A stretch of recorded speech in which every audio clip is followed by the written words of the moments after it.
Hey everyone, if you have been struggling for days, weeks or maybe even months with creating something amazing that you love and the people that you show it to them love it, and you know what, maybe even creating anything actually, so congratulations, you've earned yourself a creative's block.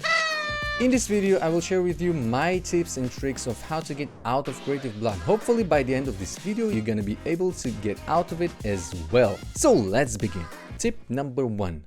Just do anything that's somehow related to your end goal. You're gonna be bad at first, but if you push through this part, you're gonna set your mind on a creative rush, and eventually you will get to the state of flow. And in this state, your mind will start noticing patterns and elements that it previously didn't, and this on itself will get you out of the creative block.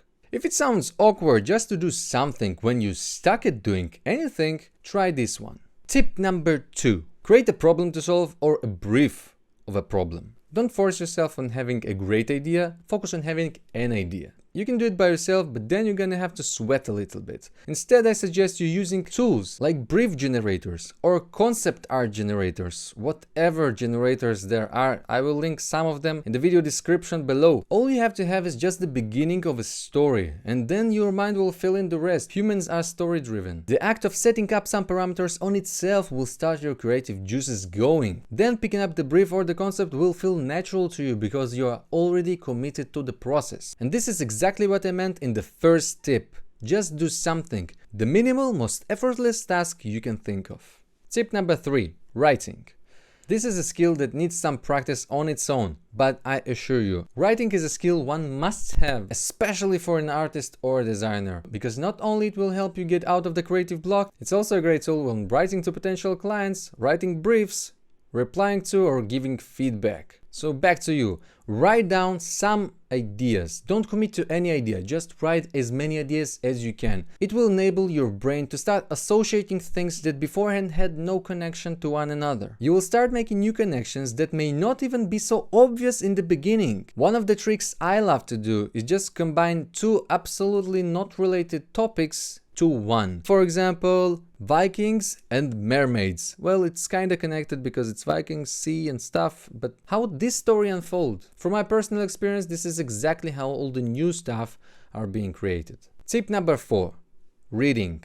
Just like writing, this is a great tool to get inspired, but in comparison to writing, you don't need to develop this skill first. You just have to sit and read. A book is a gift you can open again and again.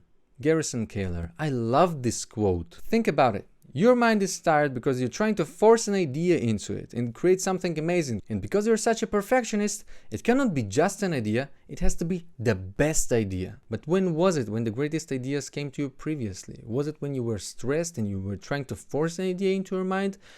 Or was it when you were relaxed? And just like that, an idea came to your mind and then you were like, whoa, yeah, I should do that. Of course, it's so obvious. Reading helps calm your mind. And if it's a professional book, then even better, because then maybe you can take something straight out of the book and into your next project. And this will set you on a path of exploration and out of the creative block. And last but not least, tip number 5. Don't be a perfectionist or the fear of the blank page. The blank page is filled with endless possibilities and opportunities, and it's on itself may be frightening, especially when you're experiencing the creative block. This one is a true practical advice I got from one of my art teachers. All you have to do, and I'm super serious, okay? I know it may sound stupid or silly to you, but all you have to do is ruin the page. It can be a stain, it can be pencil marks, it can be anything. You can fold it, unfold it, it can be up to you. Just ruin the blank page. Ruin it so it's not perfect anymore. Not only you will feel much better once you did it, but an extra benefit of this approach is that in this stain or the pencil marks or whatever unfolded from this folded page, you will start seeing new shapes and patterns. And this will trigger your imagination and it will take you out of the creative block.